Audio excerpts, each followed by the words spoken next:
Greetings everyone, and Great here of another Age of Empires 2 Definitive Edition replay. Spawn on the south side as the red Tartars, we have I am cheme. Spawn on the north side as the blue Magyars, we have Rivux011. Let's cover each player's civilization bonuses. The Tartars, they are cavalry archer civilization.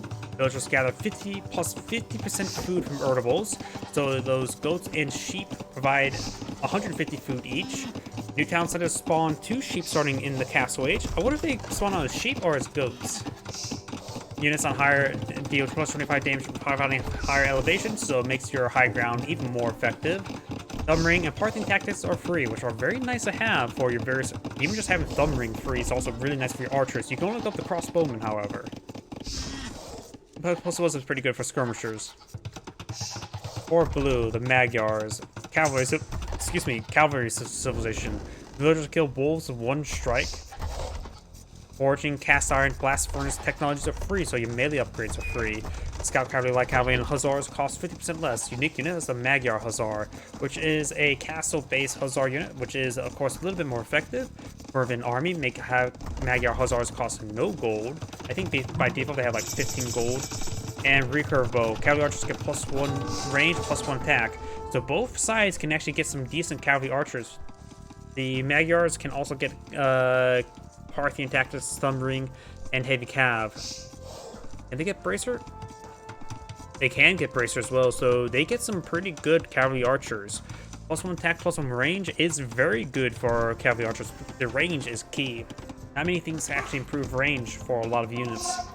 So something like that is very, very nice. We do have some red scouts being employed on the field. Blue scouts trying to engage the red scout. And it looks like he is on a hold ground stance there. Does receive fire. Looks like blue scout is trying to pursue that one. Red scout reinforcing scouts trying to push on forward and engage. And now he is going to turn the tables. There is a line here. Of course, they don't automatically attack scouts, nor do they automatically attack monks. Red's now spawning out a good wave of what's called scouts now.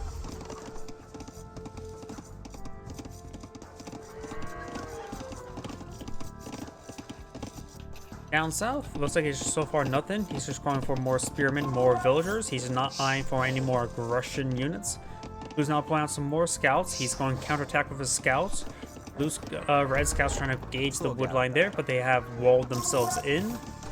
There's also these villagers. Okay, they got retasked in order to chop a tree. And we do have these scouts patrolling forward. The village of these housing does provide some line of sight. Not a whole lot though. Very, very little. We do have a single spearman up here, so these scouts can receive quite a bit of damage with that single spearman. Looks like just got a general move order there. Got 2 spearmen now pursuing these 2 scouts.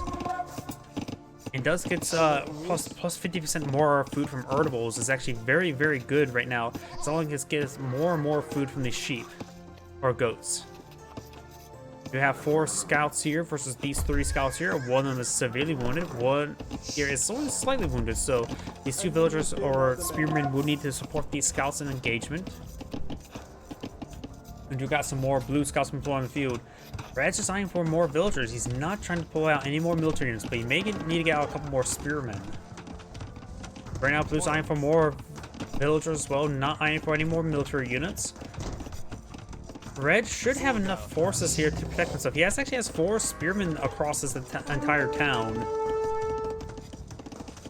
He does get some stabs there as well. Scouts are trying to push on forward as well, but they're getting warded away by these spearmen. After all, the spear is probably the weapon war that killed most people in human history. And I'm not joking about that. Some of those medieval weapons have killed more people than our modern firearms and nukes. I think that like the second most deadliest weapon in human history is probably actually the grenade.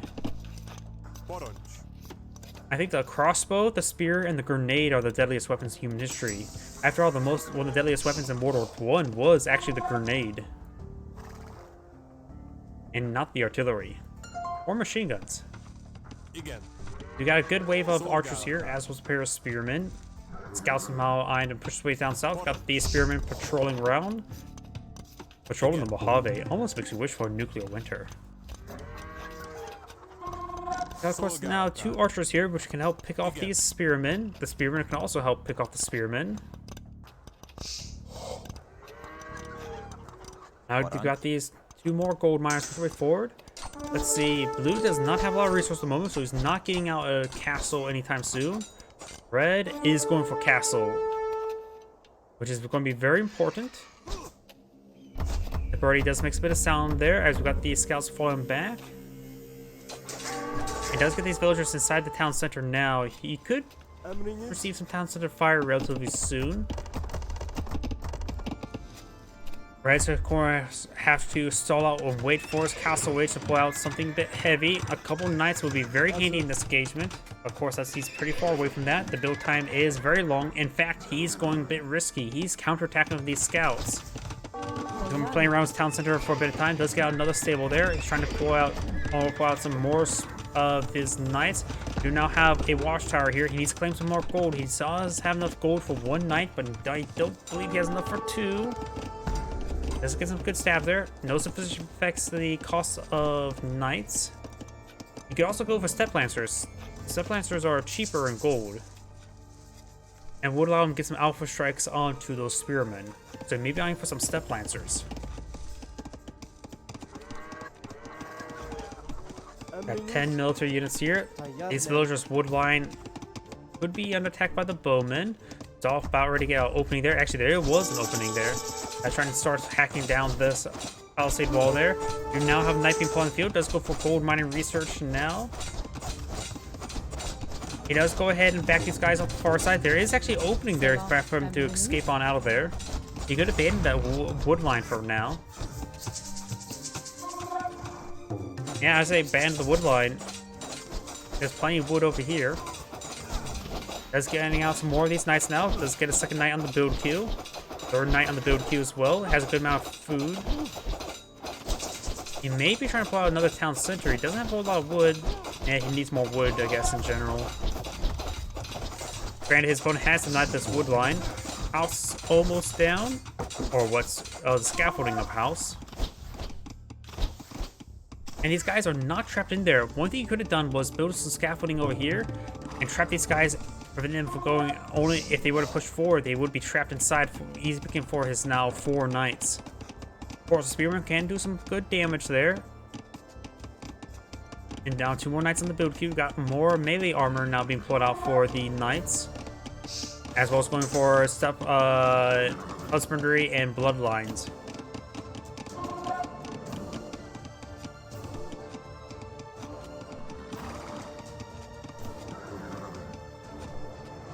These 5 scouts are moving around. We do have now the market being pulled on the field.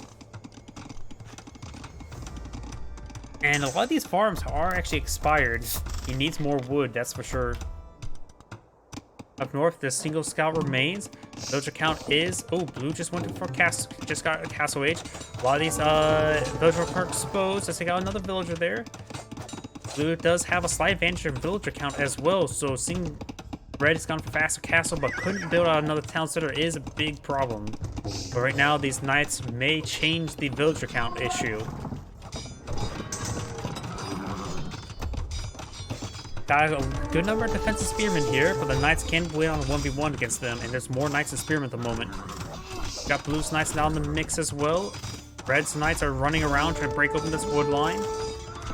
Some of these knights being picked on off. It's not looking good for red. This fire gets another knight goes down there. These knights are trying to engage blue's knights. Doing a good job of that, but now got the blue spearman here.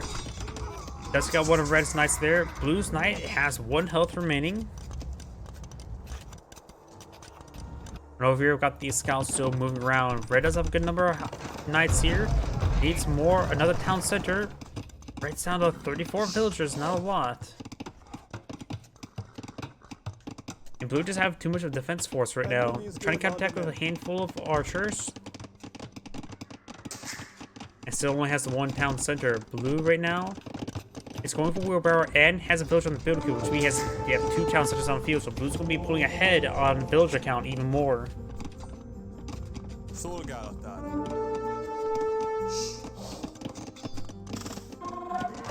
It's nice does force back these scouts.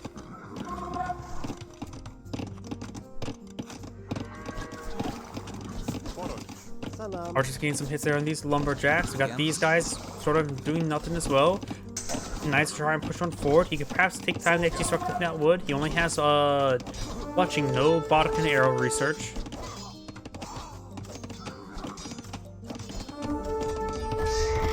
Scouts push way forward. 1 village scout cavalry remains. So this knight is severely wounded, 4 health remaining, 3 pierce armor. So the scout could turn around and stab him.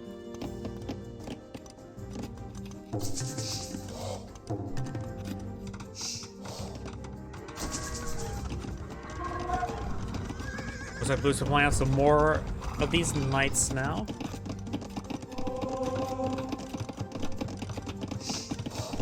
And now Red is eyeing for his cavalry archers. He does have, what, was a faster firing rate for his cavalry archers? No, that was the Mongols. It's a cavalry archer civilization. Gets additional armor for his cavalry archers.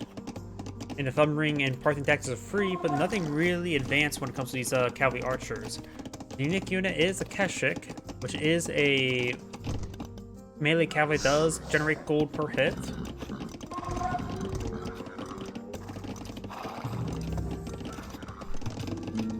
And Red still only has 1 town center. He needs more. Cavalry archers right now, they do have, of course, a fletching bow, no Bodkin arrow at the moment. And now the knights are pushed way forward. The cavalry archers are not going to be very effective for these knights. They don't really have the high enough damage output. They do 7 damage versus the 3 pierce armor of knights. So that would do 4 damage per arrow, and with 120 health, it does take a lot of arrows to put a dent into a knight.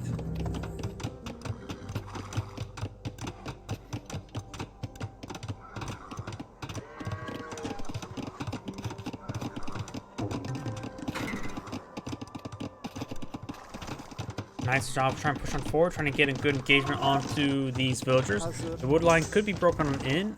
Can't really go around. That's pretty far distance to go around. There's some more and more cavalry archers.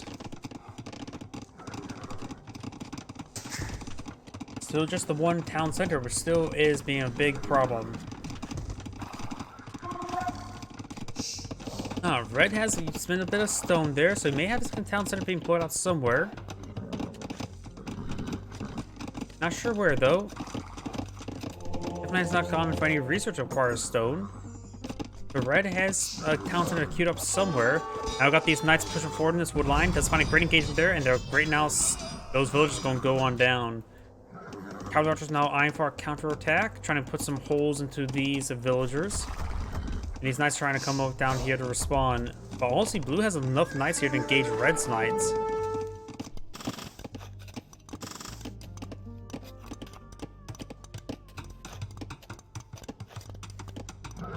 Blue has currently 70 villagers versus 40 of his opponent. It's not looking good for Red. Down south, got the knights now engaging. Red does have an inferior force in numbers, so these knights getting well overwhelmed. Takes that one out as well. Got these cavalry archers trying to find hits on these villagers. Blue can lose these. Red cannot lose his. We're focused on some of these knights that are streaming on in. Experiments do get cleaned on up, so a couple of knights do go down as well. And now there's other wood lines under siege.